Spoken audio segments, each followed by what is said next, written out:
Hey guys, it's Josh here from Deep Scuba Servicing, and we've partnered with Adreno to bring you guys the best quality services in Brisbane and Gold Coast. So what I'm here to chat to you guys about today is we're going to chat through a few things to do with servicing so that everyone feels comfortable and happy bringing their gear into Adreno for a service. Now, first off, how often should you get your gear serviced? The first thing I want to say is there's many different opinions out there, but we generally work by either over 1 year or around 50 to 60 dives.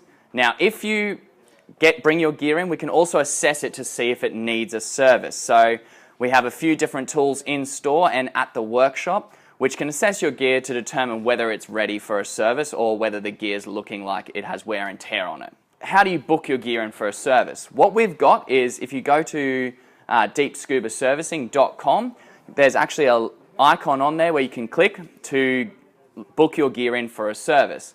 Now with that icon, it just has a form, you fill that out, select Adreno Brisbane as your drop-off location, and you submit that one and bring your gear in.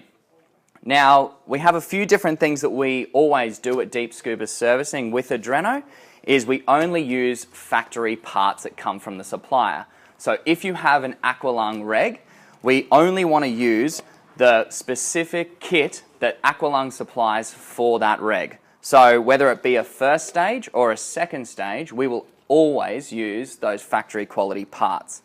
We also have a standardized way of testing our gear once we have service. Now, we only use an IP gauge, which is your intermittent pressure gauge, for testing your gear. Now, we use the digital one because it's a lot more accurate in determining any creep in your first stage that may be there. It also is an easier way of picking up any issues you may have with your first stage.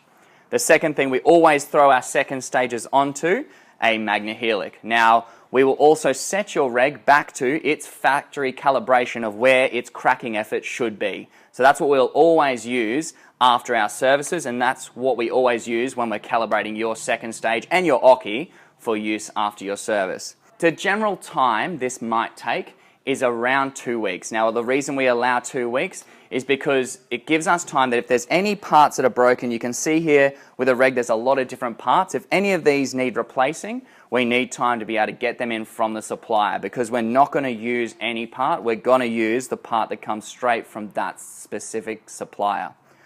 Okay guys, that's a wrap for servicing. I'm Josh, cheers.